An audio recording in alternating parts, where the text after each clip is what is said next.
ഞാനോ 100% എഴുതി വെച്ചോളൂ.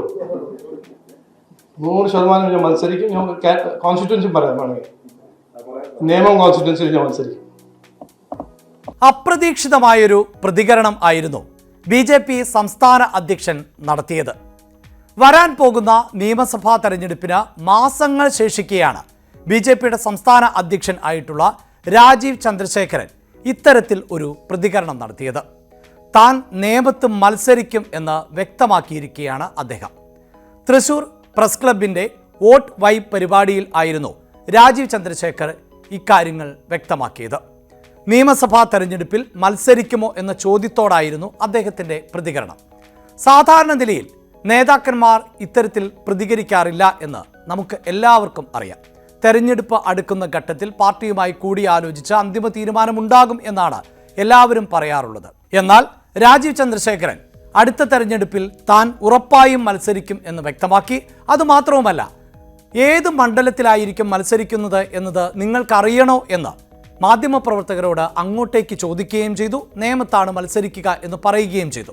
എന്താണ് ഇത്രമേൽ ആത്മവിശ്വാസത്തോടുകൂടി ഈ തെരഞ്ഞെടുപ്പിൽ നേമത്ത് മത്സരിക്കാൻ കാരണം? അതാണ് നമ്മൾ പരിശോധിക്കാൻ പോകുന്നത്. കഴിഞ്ഞ ലോക്സഭാ തെരഞ്ഞെടുപ്പിൽ തിരുവനന്തപുരം ലോക്സഭാ മണ്ഡലത്തിൽ നിന്നും രാജീവ് ചന്ദ്രശേഖർ ജനവിധി തേടിയിരുന്നു. അവിടെ പ്രധാന എതിരാളി എന്നത് ശശി തരൂർ ആയിരുന്നു.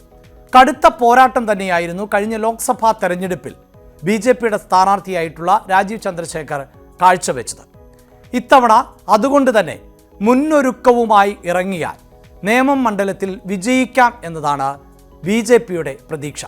ആ പ്രതീക്ഷയുടെ അടിസ്ഥാനത്തിൽ തന്നെയാണ് വളരെ നേരത്തെ തന്നെ നേമമാണ് താൻ മത്സരിക്കാൻ പോകുന്ന മണ്ഡലം എന്ന് പറഞ്ഞു വെക്കുന്നത്. ആ ഒരു ആത്മവിശ്വാസത്തിന് മറ്റു കാരണങ്ങൾ കൂടിയുണ്ട്. അതിന് നമ്മൾ ഒരല്പം ചരിത്രം കൂടി പരിശോധിക്കേണ്ടതുണ്ട്. കേരളത്തിൽ BJP ആദ്യമായി നിയമസഭയിലേക്ക് അക്കൗണ്ട് തുറന്നത് നേമത്ത് നിന്നും ആണ്.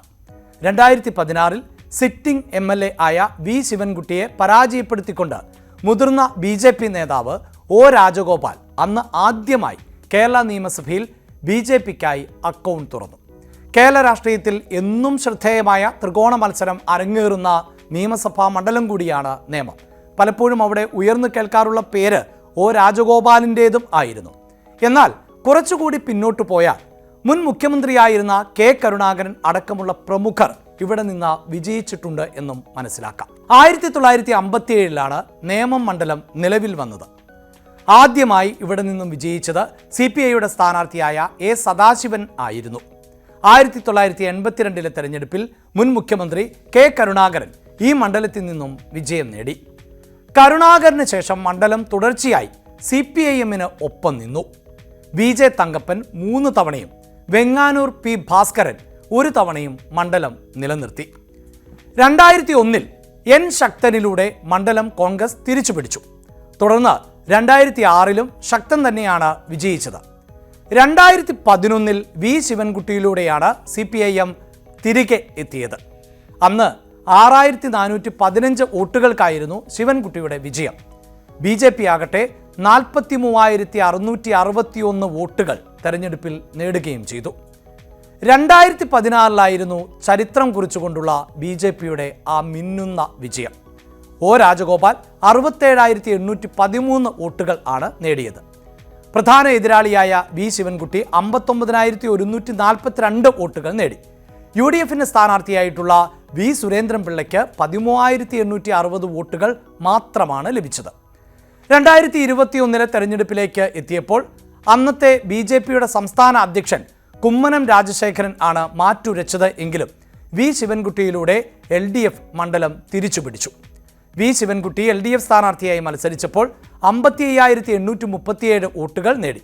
കുമ്മനം രാജശേഖരൻ അടുത്തുവരെ എത്തിയെന്ന് പറയാം. 51,888 വോട്ട്. K മുരളീധരൻ കരുത്തനായ സ്ഥാനാർത്ഥിയെയാണ് മത്സരത്തിന് ഇറക്കിയതെങ്കിലും 36,524 വോട്ടുകൾ നേടാനാണ് മുരളീധരന് സാധിച്ചത്. അതായത് 2021 തെരഞ്ഞെടുപ്പിൽ 3,949 വോട്ടിൻ്റെ ഭൂരിപക്ഷത്തിൽ ആയിരുന്നു V ശിവൻകുട്ടിയുടെ വിജയം.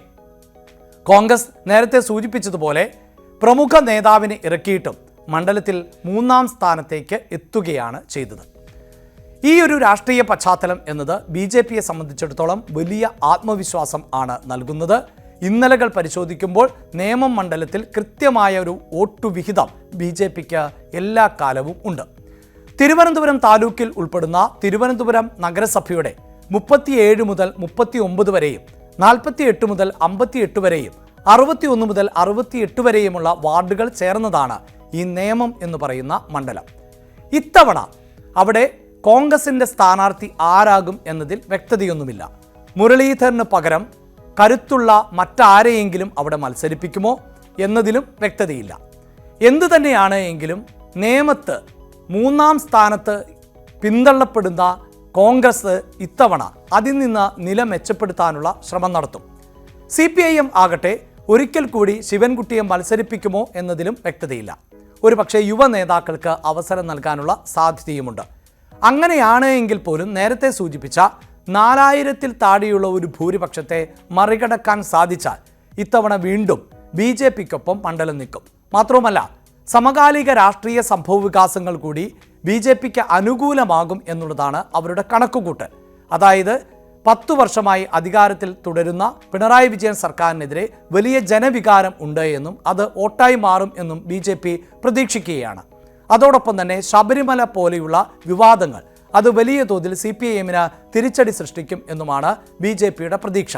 അപ്പോൾ വർത്തമാനകാല രാഷ്ട്രീയ സാഹചര്യം വിലയിരുത്തുകയും അതോടൊപ്പം ചരിത്രം കൂടി പരിശോധിക്കുകയും ചെയ്യുമ്പോൾ വലിയ പ്രതീക്ഷയാണ് നേമത്ത് BJP വെച്ചു പുലർത്തുന്നത്. അതുകൊണ്ട് തന്നെയാണ് BJPയുടെ സംസ്ഥാന അധ്യക്ഷൻ കൂടിയായിട്ടുള്ള രാജീവ് ചന്ദ്രശേഖരൻ മണ്ഡലത്തിൽ ഇറങ്ങാൻ പോകുന്നത്.